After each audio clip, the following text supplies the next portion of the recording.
They don't just listen to the music, they live it. Rock's craziest fan bases are more than just followers. They're full-blown subcultures.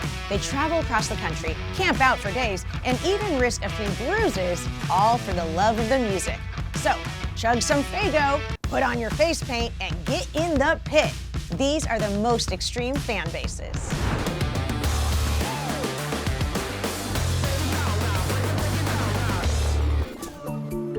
Today we dive into the world of the musical jungle and explore the most unique species, the superfans. We'll take a look at them in their natural habitat and learn to speak their native tongue. Explore their rituals and cultural do's and do not do's. Shh, I think we're about to see one now. Our first look is at the Insane Clown Posse, the most bewildering duo to ever emerge from the depths of Detroit. Comprised of Violent J and Shaggy 2 Dope, they have somehow managed to turn face paint, Faygo, and inexplicable lyrical themes into a full-blown subculture. Their fans, the Juggalos, are a clown-painted army who treat every gathering of the Juggalos like it's a post-apocalyptic carnival. In 2011, the FBI took this fandom to a whole new level when they declared Juggalos as a loosely organized hybrid gang, also stating, quote, "Crimes committed by Juggalos are sporadic, disorganized, individualistic, and often involve simple assault, personal drug use and possession, petty theft, and vandalism." End quote. Scientists have yet to fully understand their ways, but one thing's for sure, if you ever hear the words whoop whoop from across a parking lot, whoop, whoop, you might be moments away from an impromptu wrestling match or an offer to shotgun a bottle of moon mist. Does any of this make sense to you?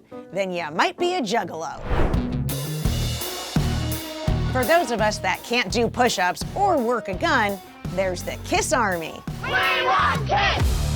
They're a dedicated force of rock warriors armed with leather jackets, platform boots, and enough face paint to rival a circus clown convention. These fans don't just listen to the music, they live it! Often in full costume, ready to rock and roll all night and party every day. Yeah, I went there. They've seen Kiss perform in every possible configuration, sometimes even without all the members. Thank you for your service. I am the best looking one. Thank you for noticing. GWAR fans, known as Scumdogs of the universe, are a breed unto themselves. Part heavy metal devotees, part intergalactic warriors, and part cosplay enthusiasts with a love for buckets of fake blood. These fans don't just go to concerts, they survive them, dodging rivers of viscera and foam while headbanging with wild abandon. Scumdogs have mastered the band's fictional, grotesque universe and will gladly explain the backstory of Odorous Urungus, may he rest in peace, to anyone willing to listen, or anyone who isn't really. Their fashion sense? Well, if you're ever caught in a GWAR pit, don't wear white and make peace with whatever god you pray to. These fans aren't particularly feral. Mostly we just wanted to say Scumdogs a lot. Mission accomplished, Scumdogs. Known as Deadheads, Grateful Dead fans are less of a fandom and more of a wandering, tie-dye clad civilization that exists outside the normal flow of time.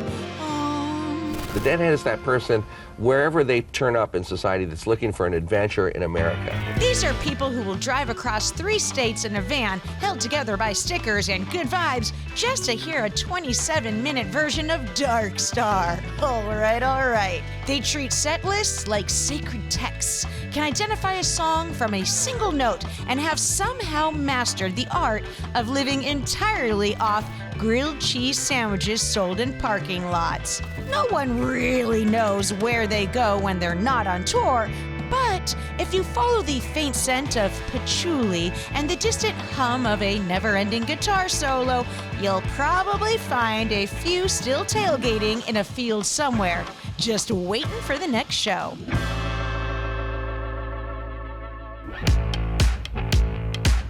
This next artist's music doesn't really fit in with the rest of the list, but we were too afraid of her fans to not include them. Here in the U.S., did Taylor Swift fans cause 2 earthquakes in Seattle? Taylor Swift fans, better known as Swifties, are less of a fandom and more of an organized, emotionally charged army with the power to crash ticket websites, decode cryptic Instagram posts like CIA operatives, and track Taylor's private jet better than the FAA. Swifties have an encyclopedic knowledge of her entire discography, including obscure unreleased songs that they discuss like ancient prophecies. If you so much as whisper a negative word about Taylor, they will materialize from the shadows, armed with friendship bracelets and a PowerPoint presentation on why you're wrong. Unlike Juggalos, Swifties have yet to be declared a threat by the FBI, but maybe they're just afraid to mess with such a rabid fan base. I remember going to the Slipknot concert. I have never had more people come up to me, ever, than at a Slipknot concert. Slipknot fans, otherwise known as maggots, are a special breed of metalhead, forged in the fires of blast beats, breakneck riffs, and the ever-present threat of getting spin-kicked in the face at a concert. These are people who look at a 9-member band wearing horror masks and think, yeah, these are my people. At any given moment, a maggot is either violently headbanging or explaining why Iowa is the heaviest album ever made. Scientists remain baffled by their ability to survive in 100-degree heat while wearing full black outfits. But one thing is certain, if you hear the opening drum roll of Duality, you better brace yourself, because that circle pit is about to swallow everything in sight. Eminem fans who consider themselves the real-life stan are a unique breed, living somewhere between intense admiration and slightly concerning obsession. These are the folks who know every single line of the Marshall Mathers LP like it's a Bible, and might even have a few real personal stories about how Eminem saved their life through his music. I got love for my daughter. I got love for my music. Anything else? Nah. Because in their minds, they are the protagonist of Stan, minus the tragic ending. Well, hopefully. Since the release of the song and the term Stan has taken on a life of its own, and you can pretty much be a stan of anything. For example, I'm a stan of this show being over. And that's it. We've braved the circus of the Juggalos and scaled the universe of Scumdogs and managed to keep our sanity, even if these fans have lost theirs. I'm Katie Darrell. I'll see you next time.